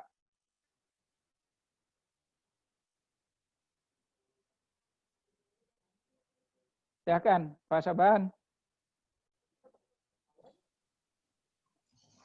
Pak Saban mic-nya mute tuh. Ya, tadi karena disindir Pak Harpani tadi. Ini sedikit ya, memang kata saya tadi bahasa Indonesia baku ya, jangan bahasa gaul. Ada yang mengkritik listrik itu tidak mati padam. Listrik itu hidup mati ya, kalau padam menyala itu kebakaran. Nah itu ya. Nah jadi harus tahu betul ini orang bahasa Indonesia, jangan sampai tertukar. Yang padam itu api ya, menyala. Nah, itu lawannya. Kalau listrik hidup mati sama dengan mesin itu ya.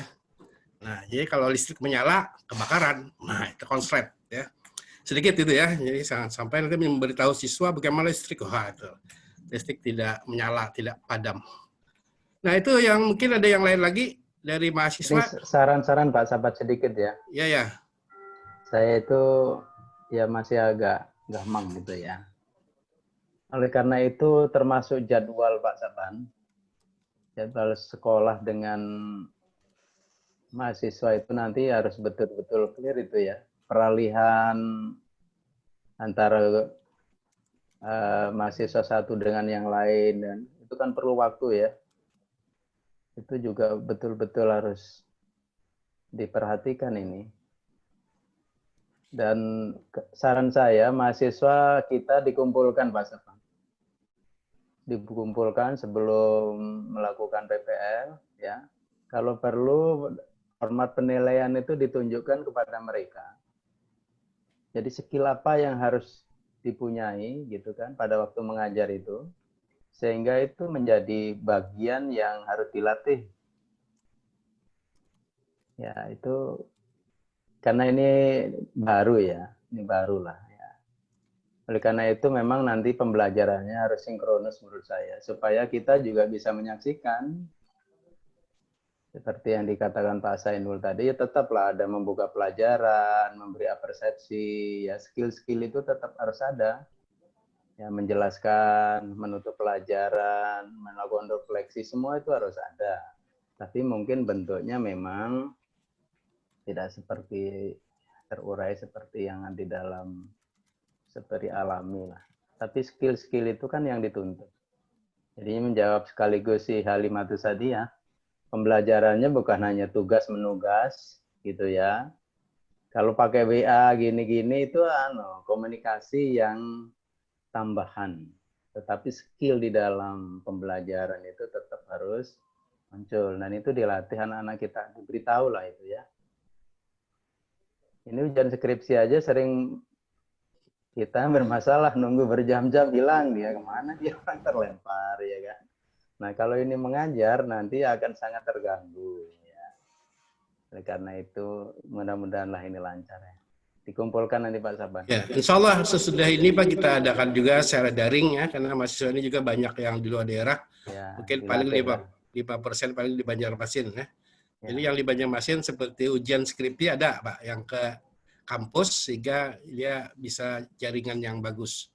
Nah, jadi yang di Banjarmasin bisa ya ke kampus FKIP itu gratis ya, semuanya bawa makanan minuman sendiri bisa juga. Dijaga ya, nanti jangan-jangan bawa corona ke kampus ini jadi masalah. Tidak, Pak, ini memang Pak. Jadi sedikit orangnya sehingga bisa menjaga jarak ya. Kalau perlu bawa baygon lah supaya aman. Ya. Ada apa di balik meja? Ada kucing makan peda. Semoga semua sehat bahagia walaupun sekarang tanggal tua. Bagaimana yang lain? Silakan. Boleh nambah sedikit, Pak? Ya, Pak Siani silakan. Ya, kalau tadi soal adaptasi penilaian, saya membayangkan bahwa nanti akan ada berbagai macam calon guru ini dalam pembelajaran daring. Nah, micro teaching yang kemarin saya ampuh itu sama sekali tidak menyangka bahwa dengan daring seperti ini.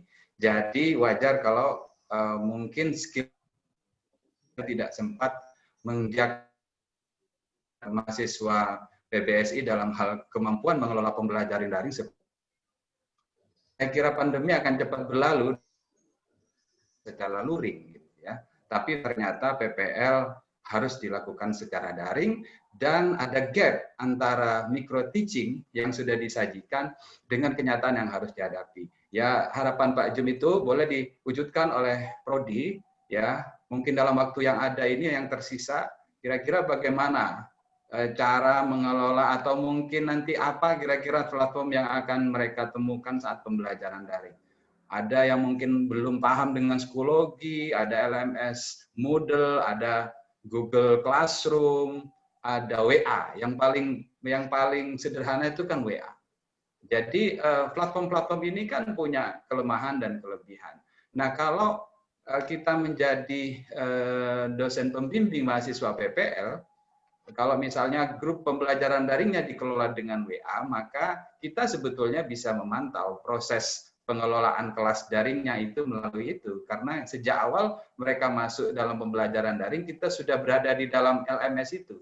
Misalnya kalau ada peserta ini yang dosen pamongnya dalam mengelola pembelajaran daring menggunakan Google Classroom, maka di situ akan ada 3 selain guru pamong, ada kemudian mahasiswa yang praktik, lalu kemudian di sana ada dosen pembimbingnya. Jadi dari awal pembelajaran kita bisa mengelola, karena komunikasi itu tidak harus secara sinkronus tatap maya langsung, bisa komunikasi itu asinkronus tidak langsung. Nah, yang kita akan bisa lihat nilai adalah bagaimana cara mereka mengelola tugas, memberikan umpan balik, memberikan penilaian, itu semuanya akan ketahuan di LMS itu kalau kita berada di dalam LSM yang sama. Nah, yang saya tanyakan itu, saya karena belum baca ya Pak Arpani panduannya, tentu mungkin samalah, cuma tinggal diadaptasi sedikit. Ini luring. Jadi bagaimana misalnya di dalam penilaian kalau kelas luring misalnya ada contoh, bagaimana penggunaan bahasa bisa digunakan itu. Jadi yang luring sama daring sebetulnya sama. Cara mahasiswa praktikan berbahasa dengan siswanya secara tertulis itu bisa dilihat, atau secara kalau mau tatap maya juga bisa dilihat. Jadi sebetulnya mudah-mudahan karena mereka ini generasi sebetulnya bukan generasi seperti saya yang imigran digital ya. Tidak diajari pun seharusnya mereka dari apa yang mereka alami dalam beberapa pembelajaran daring dengan para dosen yang menggunakan berbagai macam LS di kampus, prakteknya tidak jauh berbeda seperti itu pembelajaran daring itu. Cuma nanti akan ada hambatan seperti sinyal, listrik, dan lain-lain. Itu kan masalah teknis. Tetapi dalam soal pengelolaan kelas standar, ya Jadi membuka pelajaran, memberikan umpan balik, menutup pembelajaran, itu saya kira sesuatu yang tinggal dipindah ke bentuk luring. Sekira itu saja Pak tambahan dari saya. Terima kasih. Ya. Pak Sabhan, Sudah boleh Hasan, saya ya. berbagi sedikit? Ya, silakan. Nah, ini yang ditunggu-tunggu ya. Yang Ya, sudah. tunggu. Saya menampilkan muka dulu, Kak. Sebentar ya. Assalamualaikum warahmatullahi wabarakatuh. Waalaikumsalam. Waalaikumsalam warahmatullahi wabarakatuh. Ya, permisi Profesor Jumadi, Pak Dr. Sainul, Pak Patah, kemudian Bu Rusma, Bu Dewi, kemudian Pak Harpani dan lain-lainnya. Saya mohon izin karena tadi itu ada di grup chat katanya saya suruh berbagi pengalaman atau mau diperintahkan ya Pak, karena udah sore saya mengusulkan diri sendiri. Jadi begini Pak ceritanya. Jadi saya pada kesempatan ini ingin membagi pengalaman bagaimana mengelola kelas daring sebenarnya sehubungan dengan kondisi pandemi yang kita alami saat ini. Pertama itu sebenarnya mohon maaf, jadi secara konsep yang kami pahami yang namanya pembelajaran jarak jauh itu kan ada dua ya bentuknya, ada yang bentuknya luring, ada yang bentuknya daring. Nah dalam kondisi pandemi ini memang pembelajaran daring sangat diperlukan dan dibutuhkan. Nah untuk teknis pembelajaran daring itu yang berdasarkan pengalaman yang kami alami di sekolah, terkhusus untuk SMA 7, yang pertama memang untuk pembelajaran masing-masing guru di sekolah kami memang sudah memiliki akun dan kelas pembelajaran maya sendiri. Jadi semua guru sudah mempunyai kelas maya sendiri, ada Google Classroom-nya yang dikelola oleh guru masing-masing. Kemudian yang kedua, untuk teknis pelaksanaannya, tidak hanya menggunakan Classroom, tidak hanya menggunakan Zoom meeting.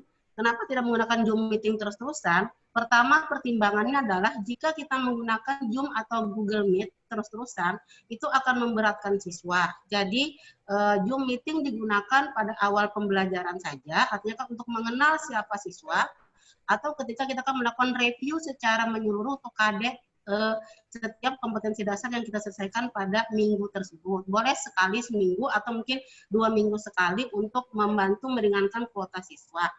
Yang kedua, yang berikutnya, di samping Zoom meeting, juga ada Clipper yang bisa digunakan di sekolah kami. Juga kami sudah menemukan, ya, teman-teman juga sudah berinovasi mencari di berbagai media sosial. Ternyata sekarang di semua media sosial penggunaan forum itu tidak terbatas pada Google Meet, tidak terbatas pada Zoom saja. Jadi Line pun sekarang sudah bisa diadakan forum. Jadi bahkan Line itu memasukkan 200 karakter. Jadi kalau 200 orang mau masuk di Line, grup lain secara bersamaan, kita meeting bersama, itu bisa. Kemudian di Messenger juga bisa. Di WA Group juga bisa, yang ujungnya itu kan adalah ke Classroom. Jadi sebenarnya ketika pembelajaran daring di sekolah kami tidak terbatas pada Classroom, pada grup WA, sebagainya, sudah menggunakan berbagai fasilitas. Nanti mahasiswa yang masuk ke sekolah kami ketika bertemu dengan guru pembimbingnya masing-masing bisa bertanya, dan saya sudah menginformasikan dengan Dimas ya, karena Dimas sudah menghubungi saya bilang sama Dimas, nanti Dimas kamu akan saya undang ke grup kelas saya. Nah, cuma nanti menunggu dari Unram seperti apa langkah berikutnya. Nah, ya, seperti itu. Nah, jadi kemudian menyikapi yang dikatakan oleh Bu Halimatus Sa'diyah tadi, apakah dengan cara beri tugas saja? Tidak. Jadi pembelajaran di kelas maya yang kami lakukan itu seperti pembelajaran di kelas biasa. Jadi kita juga melakukan absensi, mencek kehadiran siswa, sama seperti kita biasa dengan melakukan Google Form yang diberi akun, diberi password, diberi token, diberi waktu 10 menit mereka harus masuk pada saat pembelajaran. Jadi yang kita lakukan ketika pembelajaran pertama adalah kita menginformasikan. Jadi langkah-langkah pembelajaran kami seperti ini. Jadi misalnya gini ya, misalnya saya akan mengajar pada besok hari. Maka 1 hari sebelum mengajar, kami akan menginformasikan dengan siswa, mengulang bahwa pada pukul 8.00 saya akan masuk ke kelas maya dengan materi pembelajaran ini. Akun akan kami aktifkan 10 menit sebelum pembelajaran dengan cara mengisi daftar hadir. Ketika kita akan melakukan Zoom meeting atau Google Meet meeting atau misalnya lain meeting, maka siswa harus menyiapkan diri dengan pakaian seragamnya lengkap, tidak boleh tidak. Jadi di samping gurunya yang rapi, siswanya juga harus rapi. 10 menit mereka lewat di daftar hadir kami, maka siswa tersebut kami anggap tidak hadir dalam pembelajaran kami. Dan itu akan kami laporkan ke pihak sekolah. Nah, jadi Itu tetap kami melakukan sejak awal ya. Ada juga literasi Al-Quran. Jadi sekolah kami sebelum belajar yang daring, Bapak Ibu dosen, itu juga yang kena di SMA 7. Jadi 745 kami melakukan pembelajaran literasi. Jadi ada pengajian, jadi ada mengaji. Jadi semua siswa mengaji secara daring. Jadi pada hari, kalau yang kena mengajarnya hari Jumat, maka itu akan mengikuti Zoom meeting mengaji secara daring bersama-sama. Tetapi ketika yang hari Senin sampai Kamis, itu literasi Al-Qurannya dilakukan secara pribadi, siswa tinggal melaporkan. Nanti pada pukul 8, pembelajaran baru akan dilakukan. Nah, kemudian untuk materi itu yang kami lakukan jika menggunakan Google Classroom, maka kami membaginya di forum materi. Semua grup kemarin SMA 7 sudah melakukan pelatihan, kebetulan saya mendampingi Bapak Ibu guru. Jadi teman-teman di SMA 7, mereka di kelas maya mereka sudah mengunggah semua materi pembelajaran selama 1 semester. Jadi siswa sudah melihat. Yang belum kita perlihatkan adalah tagihan yang akan diunggah setiap pembelajaran yang kita lakukan. Jadi nanti kalau mahasiswa PPL yang sudah masuk ke SMA 7, silakan bertanya secara detail seperti apa yang dilakukan oleh guru-gurunya. Kemarin saya menginformasikan teman-teman, materi silakan diunggah di awal semester, kemudian untuk tagihan dilakukan pada saat pembelajaran berlangsung. Boleh. Kemudian yang kedua, untuk penjelasan siswa, misalnya untuk kayak guru fisika, kimia, dan sebagainya, kemarin kami menemukan juga beberapa inovasi atau aplikasi pembelajaran lain. Kemudian saya coba dengan AJ screenshot, ya. Jadi guru menjelaskan seperti menggunakan papan tulis. Jadi kami juga sudah melakukan. Jadi kami semua bermodal membeli pulpen, beli semua perangkat, membeli tripod dan sebagainya. Jadi semua guru SMA juga sekarang bermodal untuk menjadi guru daring. Jadi guru daring ini benar-benar Pak, jadi bukan cuma sedot kuota, juga sedot modal untuk menjadi guru yang benar. Jadi kami semua dapat gaji, beli itu semua. Nah itu jadi ini, jadi kalau misalnya nanti mahasiswa PPL Unulam ini tidak sekedar mengasih yang tugas saja, tidak, harus juga menjelaskan ke siswa. Ketika review materi, kalau untuk kelas saya tidak menginginkan review dalam bentuk siswa mempelajari sendiri. Jadi setelah belajar 60 menit yang 90 menit yang saya lakukan, pada 10 menit terakhir saya akan melakukan review pembelajaran dengan saya menjelaskan, tapi saya tidak muncul dalam bentuk Google Meeting, tapi saya munculnya lewat AJ screenshot. Jadi saya menjelaskan lewat papan tulis yang saya setting di HP saya sendiri, nanti saya bagi di forum WA kelas mereka. Kemudian yang berikutnya, untuk menghemat kuota ketika kita akan melakukan penjelasan langsung, kami guru-guru melakukan syuting sendiri. Jadi guru-guru SMA 7 punya channel YouTube masing-masing. Jadi kami akan mengoper materi kami di channel masing-masing. Jadi ketika kami ingin menjelaskan awal saya pagi, jadi kami serahkan link ke grup mereka untuk mereka belajar sekitar 15 menit untuk masuk ke materi mereka. Nah, jadi teknis-teknis itulah nanti yang saya harapkan kalau teman-teman mahasiswa yang datang ke SMA 7 untuk benar-benar bertanya secara detail dengan guru-guru yang menjadi pamong teman-teman. Nah, kemudian untuk teknis penilaian yang dilakukan oleh kami guru-guru. Jadi kami ini sudah masuk pada penilaian per KD. Jadi sudah ada guru-guru dan guru yang melakukan penilaian masing-masing kompetensi dasar. Penilaian dilakukan melalui Google Form. Jadi masing-masing punya Google formulir masing-masing dengan akun masing-masing dan juga dengan bentuk masing-masing. Di samping Google formulir, mereka juga menggunakan aplikasi Quizzes. Jadi, kenapa aplikasi Quizzes sudah digunakan juga untuk penilaian siswa SMA 7? Jadi, kalau misalnya teman-teman mahasiswa memahami aplikasi Quizzes, silakan juga digunakan. Aplikasi Quizzes itu satu penilaian yang disukai anak SMA 7. Pertama, kenapa? Pertama, karena ada bentuknya permainan. Jadi, anak-anak bisa main game di sana, tapi dalam bentuk soal-soal. Nah, cuma nanti diatur bagaimana teknisnya supaya bocoran jawabannya tidak keluar. Nah, jadi silakan teman-teman mahasiswa beraplikasi di sana, bermain di sana. Nah, jadi untuk di SMA 7 penilaian seperti itu. Nah, kemudian untuk peran mahasiswa juga diperbolehkan nanti. Jadi kami memperbolehkan mahasiswa misalnya menegur siswa kami jika mereka tidak aktif di pembelajaran. Jadi setiap hari kan kami harus melakukan jurnal mengajar guru. Jadi kalau misalnya nanti teman-teman mahasiswa mendapati siswa kami tidak aktif pada saat pembelajaran, maka nanti bisa menuliskan catatan yang masuk ke dalam guru pamong masing-masing. Jadi nanti kami akan menyiapkan formulir catatan yang akan kami share nanti linknya ke para mahasiswa untuk menuliskan apa kendala yang dihadapi pada saat pembelajaran daring hari itu. Jadi kami dari pihak sekolah itu sudah bisa mengantisipasi sejak dini. Nah, jadi seperti itu. Nah, kemudian lagi untuk perangkat pembelajaran RPP, ya, RPP jika pihak Unlam sudah menyiapkan format, maka SMA 7 bersedia untuk mengakomodir, artinya kan menyamakan persepsi dengan kebutuhan kampus dan juga dengan kebutuhan sekolah. Yang penting kan tidak melanggar atau menyalahi aturan yang berlaku. Secara kompetensi 13 hal yang ada dalam RPP itu terpenuhi sebenarnya. Jadi untuk format silakan mengikuti apa yang akan dibawa oleh pihak kampus dan sebagainya. Nah, kemudian lagi sebagai tambahannya nanti untuk penilaian. Nah, untuk penilaian yang kami harapkan dari pihak Unlam itu kan, jadi kami Kepanjangan. Sebentar Pak, untuk pihak Unlam untuk penilaian ya, kami harapkan nanti dosen Unlam itu benar-benar ikut dalam hal penilaian, karena Pak, pengalaman kami dari SMA 7 PPL kemarin itu ada dosen Unlam yang tidak datang.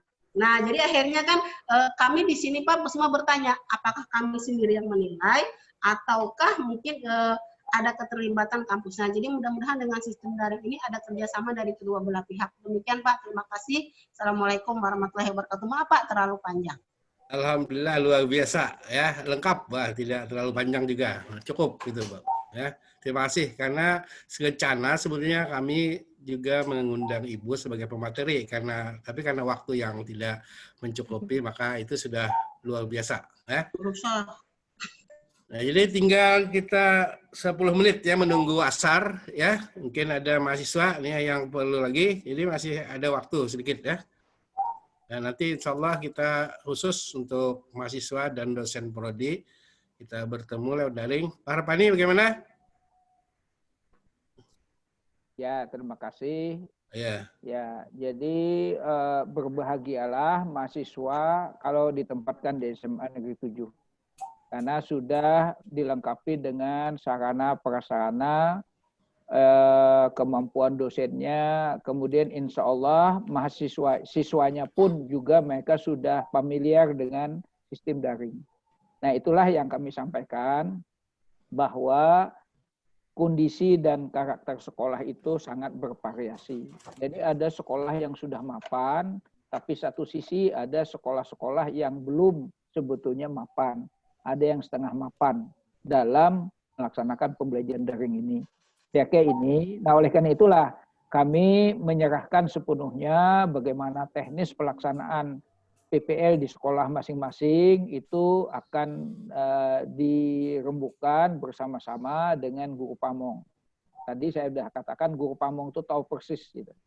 Nah, kemudian apa yang disampaikan oleh Pak Sainul juga saya kira kita tanpa diduga kita sebetulnya menjadi dadakan juga melaksanakan pembelajaran dengan daring ini.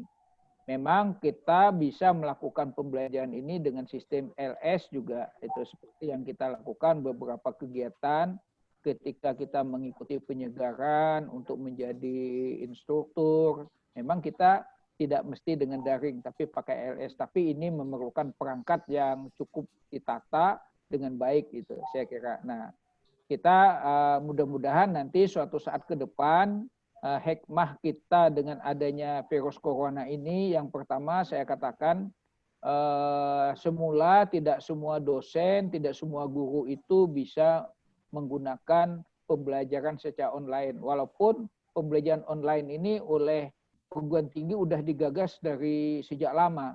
Nah, tapi kan masih yang enggan untuk melaksanakan. Tapi dengan adanya virus corona ini, mau tidak mau dosen dan guru harus belajar bagaimana menggunakan sistem pembelajaran online. Ini saya kira menjadi hikmah itu. Yang kedua, tadi kita harus bisa mempersiapkan nanti pembelajaran ini dengan sistem LS. Karena LS ini juga sangat membantu kalau keterbatasan kita melakukan pembelajaran secara daring, langsung pakai kegiatan macam-macam Zoom dan sebagainya. Itu. Saya kira ini ya Bu Rusma. Jadi kami dari pihak lembaga sangat berterima kasih sekali SMA 7 sudah siap untuk melaksanakan pembelajaran daring ini. Nah, Terima kasih Pak Saban. Ya, alhamdulillah ya. Artinya kita sudah sampai waktu. Nanti insya Allah ya kita dosen dan mahasiswa prodi ada pertemuan khusus supaya lebih mendalam ya.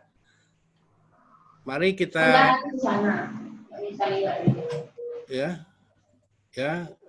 kalau itu mari kita sama-sama menutup acara ini mengucapkan hamdalah. Alhamdulillahirrahmanirrahim. Ada tapih dari Pekalongan, warnanya gelap menutup kain. Terima kasih kami ucapkan, mohon maaf lahir dan batin. Demikianlah, wassalamualaikum warahmatullahi wabarakatuh. Waalaikumsalam warahmatullahi wabarakatuh.